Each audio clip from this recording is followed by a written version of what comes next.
在印度马哈拉施特拉邦的各个村庄里，每天清晨你都会看到一个奇特的景象，每家每户都会走出几个女人，汇聚在一起后浩浩荡荡地出发。大多数女人都是村里的小老婆联盟的，因为马哈拉施特拉邦有一夫多妻的传统，一个男人有3、4个老婆是常事。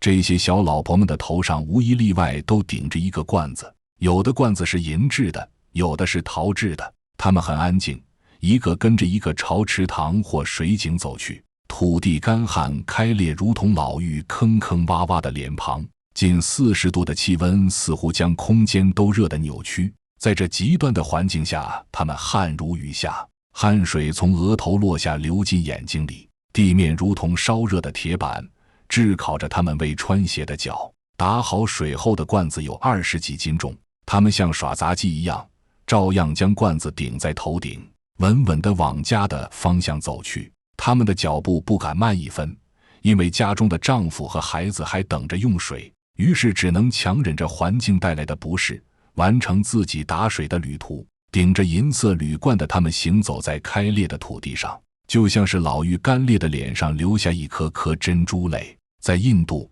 这样的女人不在少数，她们就是印度水妻。印度的男人为什么娶这么多水妻？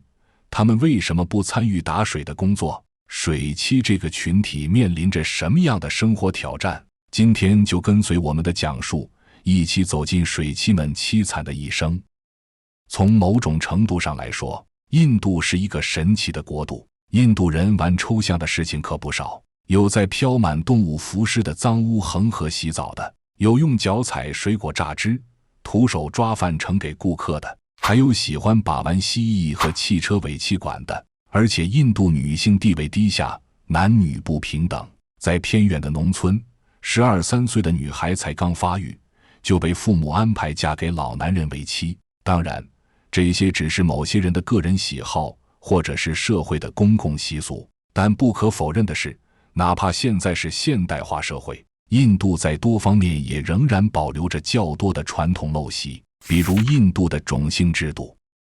种姓制度推崇血统论，将人分为4个等级，这是雅利安白人为了永久划分阶层、奴役底层人民的封建糟粕制度。印度在1947年独立后，种姓制度被废除，但实际生活中，印度人的身份等级依旧森严。这样上有政策，下有对策的制度并不少。还有一个制度在20世纪60年代被废除后，依旧在印度偏远农村地区还普遍存在，那就是一夫多妻制度。在印度马哈拉施特拉邦，那里的男人几乎都有2个老婆以上，如果是地位尊崇有财力的男人，甚至有5、6个老婆。白天有大小老婆洗衣做饭伺候自己，晚上可以选择心仪的老婆服务自己。就算是一穷二白的男人，也会有女人愿意给他做小老婆。看到这里，大家不禁会问，马哈拉施特拉邦的男人到底有什么特长？为什么那里的女人都愿意和别人共侍一夫？是因为女人多男人少吗？还是当地的封建思想太过根深蒂固？其实这些都不是最主要的原因。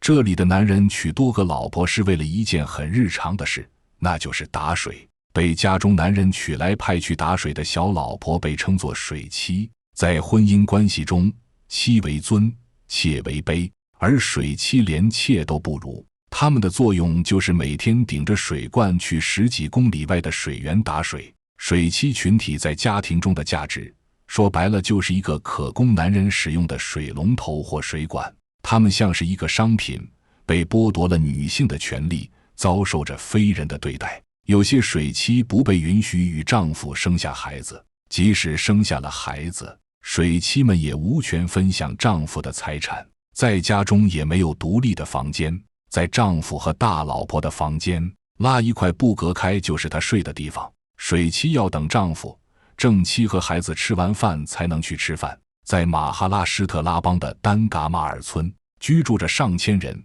约有200个家庭。一般的家庭都有1至2个水妻，更别说更富裕的家庭了。一个村子的水妻数量都有接近500人。为什么每个家庭都需要这么多水妻？这水有这么难打吗？需要动用这么多女人？你还别说，在马哈拉施特拉邦，打水还真是件麻烦事儿。这和马哈拉施特拉邦的气候和人文习俗有关。近年来，全球范围内水资源短缺问题日益严重，特别是在印度，就有6亿人面临水资源短缺的困境，这几乎占了印度总人口的43%，但印度拥有的淡水资源仅占世界淡水资源的4%，这点水根本不够占世界人口16%的印度人使用。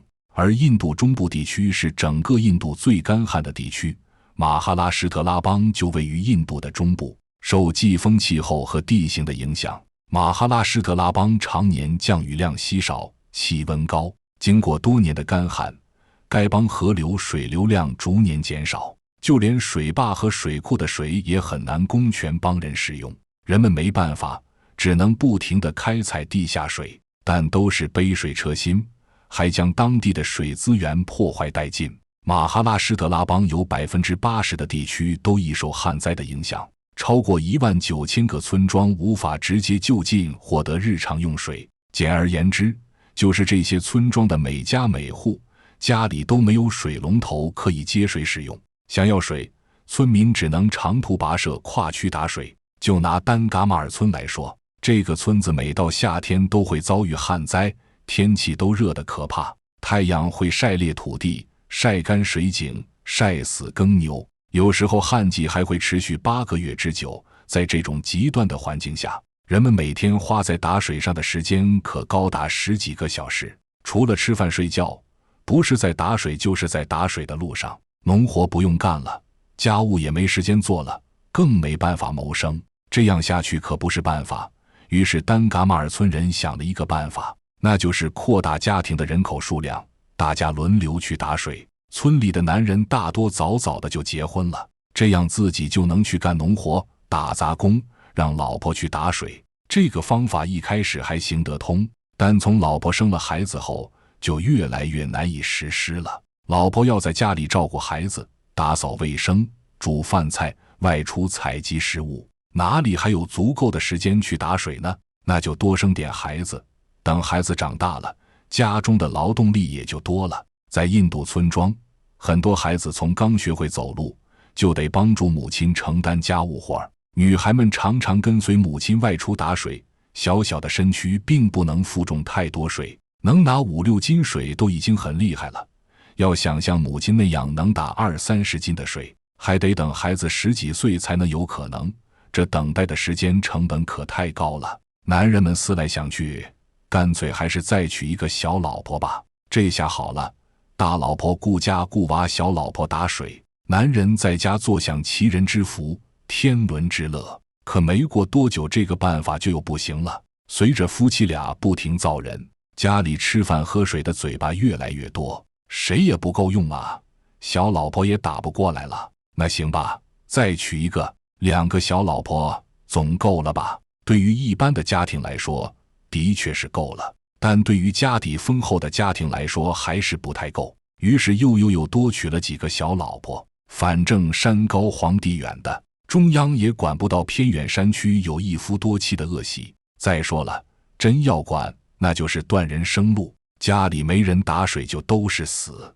国家要是没办法解决水资源问题，那就别来解决村子里的一夫多妻问题。久而久之，一夫多妻解决打水问题的妙招就被复制粘贴到了马哈拉施特拉邦各个村庄里，几十年下来已经成为潜移默化的习俗了。这些专门打水的小老婆们也有了一个俗称，那就是水妻。男人们一般不会参与打水的工作，他们要去农场、镇上工作，挣着微薄的工资，家中的日常起居就得靠女人们来维持。按理说分工协作，共同经营一个家庭，大家都是各取所需，再正常不过了。可你要是知道水妻们是怎么打水的，你就不会有这个想法了。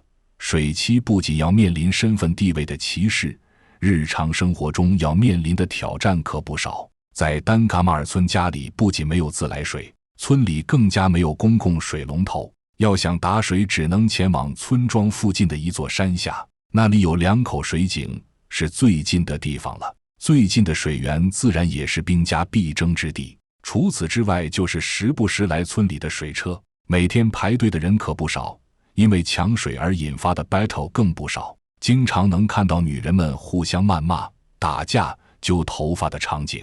没办法，有些家庭注定只能前往更远的水源打水，打水所需的时间就更长了。这意味着水妻要面临极大的生理压力。23岁的寡妇普利亚在嫁后就成为了一名水妻。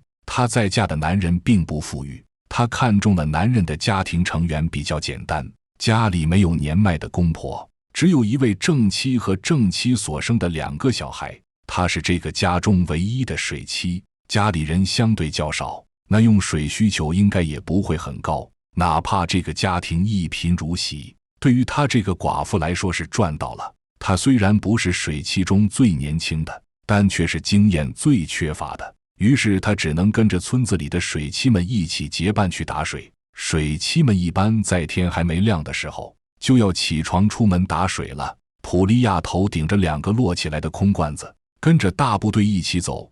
村庄和水源的直线距离有12公里，但路程却一点也不好走，一路上要穿越田野、山坡、荒芜地，时不时要上坡下坡和绕开无法行走的路，总脚程可不止10公里了。而且大多数水妻的脚上还没有鞋子，只能多加小心，希望不要踩到尖锐物让脚受伤。头顶着罐子，还要不时注意脚下，才走到1/3的路程，普利亚就累得不行了。更要命的是，随着太阳逐渐升高，气温也随之爬高，炎热的太阳炙烤着头顶的罐子，仿佛是在顶着一个火炉，脚踩的土地也开始发烫，仿佛是在烧红的铁板上行走。好不容易走到了水井边，水妻们以为能稍微休息一下了，结果水井边挤满了人，大家围着水井争抢着一点点水源，女人们谩骂着、推搡着，有的甚至还在扯头发打架。如果是去到人少的水井，水妻们也只能围着水井稍作休息，呆呆地看着水井里几乎干涸的水，明白自己在这达不到太多水了，或许下午还得再换个地方打水，重复疲惫的工作。水妻们拿出一条长长的绳子，绑好塑料罐，便掉下水井中，舀上水后就倒入放在水井边的铝罐里，不停地重复这个过程，直到铝罐装满。有些水妻打好水，马不停蹄就走，有一些则是坐在石头上继续休息，等到一起来的伙伴们都打得差不多了，他们才一起返程。因为休息花了一些时，返程时他们只能加快步伐，毕竟全家人都等着用水呢。但回去的路可比来时的路难走多了，因为装满水的罐子太重了，水妻们纤细的脖子很难支撑这个重量。普利亚只能举起双手稳住罐子，艰难地往回家的方向走去。水妻们不再像来时还能聊聊天，大家为了节省力气变得安静无比，只想快些走完脚下的旅程。等回到家时，已经是下午3、4点了。水妻们皮肤被晒得通红，脚被路上的小石子划伤，头晕脑胀，嗓子冒了烟，脖子和腰如同灌铅一样酸痛难忍。而这样的打水工作几乎每天都要做，普利亚只能安慰自己，或许未来习惯了就好了，能为新家做出贡献，他也算是有用之人了。水妻不仅要面对繁重劳动带来的生理压力，还要面对心理压力。32岁的哈利也是一名水妻，她成为水妻也已经有10年了。哈利10几岁时因为生活所迫当过妓女，从良后也找不到好人家嫁作正妻，于是她就流浪到丹嘎马尔村里，成了某个男人的水妻。这10年的打水生活已经让她变得麻木，在她看来，出去打水总好过待在家里。你没有听错，哈利竟然是愿意忍受艰辛打水工作的，原因是他宁愿出门打水，也不愿意在家里承受大老婆的压迫和丈夫的家暴。水妻说好听一点是打水的妻子，说不好听的就是一根水管或一个保姆。除了打水之外，水妻还需要服侍丈夫的大老婆，每天累死累活打水回来，大老婆一声令下也还是得继续干家务，洗衣做饭带孩子。稍有不顺大老婆的心，动辄就会被打骂，而且根本无法指望丈夫能够帮她。论家中地位，还是以正妻为尊，丈夫只会站在正妻那边。如果丈夫工作回来心情不好，在生活上有不顺时，需要找出气筒，而地位低下的水妻就是最好的选择。家暴水妻是常有的事情，所以这也就能理解为什么哈利希望在外面打水的时间能多些。那有没有一种情况是，家中水妻多，打水压力小，而且水妻本身又受丈夫的宠爱，这样的水妻生活想必会好一些吧？有是有，但是她要面临的却是另外一种挑战。18岁的桑塔刚成为一名水妻不久，因为家中实在太过贫困，没有人愿意娶她做正妻，父母只能将她嫁给一个有点家底的中年老男人，成为她的第4个水妻。比萨拉早入门的其他水妻小老婆们十分针对年轻漂亮、身体健壮的莎拉，认为她会抢走丈夫对自己的关注，也会剥夺自己水妻的价值。对桑塔意见最大的就是大老婆，因为桑塔是丈夫最喜爱的水妻。每天晚上，丈夫先是和大老婆、孩子睡在一起，到了后半夜就悄悄爬到桑塔那边，掀开她的帘帐钻进去，然后两人就开始颠鸾倒凤，动静太大，还吵醒了大老婆。大老婆怀恨在心，到了第2天就让桑塔一个人去打水，但桑塔也不是吃素的，她给丈夫吹枕头风，丈夫就取消了她的打水工作，这让大老婆敢怒不敢言。见桑塔得势，有的水妻会去讨好他，也有的水妻和大老婆站在同一阵线，家中经常爆发矛盾。桑塔每天就要斗这斗那，斗赢了就能舒服几天偷懒，斗输了就得劳心劳力干活。才嫁过去没几年，桑塔看着就老了10岁。看到这里，可能有些人会问了，既然成为水妻这么不好，为什么这些女人们都去做水妻呢？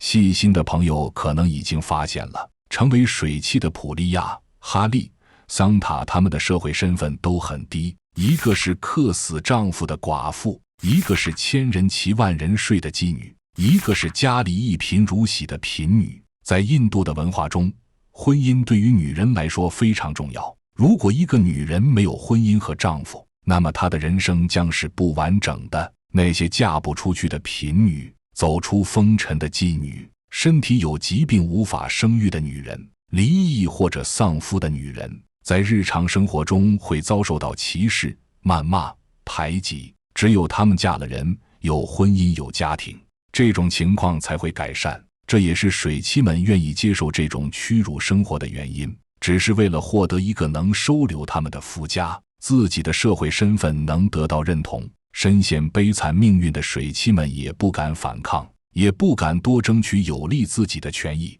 对于他们来说，头顶有片瓦，身旁有丈夫，已经是能得到的最好报酬。水妻在婚姻中并不是一种平等的社会身份，那么水妻可以说是一种极端环境下诞生的职业。这份职业带来的职业病可不少，他们不仅要承担繁重的取水任务，还要协助大老婆管理家务、照顾孩子、参与农田劳动等。这种过度的劳作容易导致身心疲惫，影响他们的健康。几乎每位水妻的脊椎、腰部和背部都会有慢性疼痛，长期的体力劳动会造成脊柱压力过大。水妻们腰椎间盘突出，脊柱侧弯也非常常见。长时间提水、扛水、跋涉的劳动还容易引发关节炎，尤其是肩部、膝盖、手腕等关节部位。这些慢性疾病常常影响水妻的行动能力和生活质量。水妻长期暴露在恶劣的天气条件下，如寒冷的早晨或炙热的阳光下，容易感染感冒、支气管炎等呼吸道疾病。在风沙或污染严重的环境中长时间劳作，水妻很容易吸入的尘土和有害物质就会导致哮喘、肺炎等慢性呼吸道疾病。再加上水妻的饮食条件差，营养摄入长期不足，这导致水妻患有贫血症和免疫力低下，所以他们经常在疲倦、头晕、乏力的情况下坚持高强度的劳动。更惨的是，水妻们打回来的水还有可能是毒水。在缺乏清洁饮用水的地区，受污染的水源会导致各种水源性疾病，如腹泻、霍乱、痢疾等。而且与多人共侍一夫的水妻们普遍存在着妇科感染，意外怀孕后很容易反复流产，在生孩子的过程中还会面临糟糕的卫生环境。更有甚者，刚生下孩子几天就得头顶铝罐出门打水了。这样一来，妇科病也不少，比如宫颈糜烂、阴道炎、子宫癌等等。在打水的途中，水妻还容易遭遇危险，当摔下悬崖、山坡、深坑，轻则骨折内伤，重则死亡。而且独自打水时还有可能被坏人盯上。每年都有不少水妻在打水途中遭到强奸，个别水妻还会被奸杀。除了身体上的疾病，水妻们常常背负沉重的心理压力，因为家庭暴力、正妻压迫、丈夫的冷漠和社会歧视而面临情感创伤。他们容易出现抑郁、焦虑、情绪不稳定等心理健康问题。孤立无援的情境可能导致他们心理产生困扰，甚至有自杀倾向。其实要改善水妻的处境，并不需要长篇大论的方针，只做到一条就行，那就是解决当地的水资源问题。可这做起来又非常困难。水妻现象的根本原因是村庄和水源没有连接在一起。丹噶马尔村距离大坝水库不远，直线距离只有8公里。如果能够从大坝水库向村庄铺设水管，就能解决村庄的用水问题，这样家家户户都能有自来水，也就不需要多余的人力去打水，男人们也不需要娶那么多水妻了。同时政府还需要严厉处罚一夫多妻的家庭，地方当局要密切监督一夫一妻法律的落实，对那些想要脱离水妻身份的妇女要予以帮助，让他们能够解除婚姻关系，并提供康复帮助，给他们医疗和再就业保障。而水妻们也要有觉醒的决心，敢于与不公平的压迫做斗争，可以尝试联系当地的庇护所、女性救助中心等社会机构，寻求支持和保护。同时可以学习一些技能，比如缝纫、手工，想办法工作攒钱。有经济基础，才会有更大的信心与命运决斗。这些都是理想状态下的解决措施，而事实上，现实的真相却很残酷。水妻陋习不仅揭示了印度严重的水危机，也揭示了其他问题，那就是政府的无能和政治决策的失败。在2014年大选中，印度人民党承诺在2024年前为每个家庭接上自来水，反对党国大党也做了类似的承诺，但在2019年大选中，两党不约而同地忽略了此事。在大选战中，印度日益严重的水危机很少被提及，但也不是完全没有政策在推行。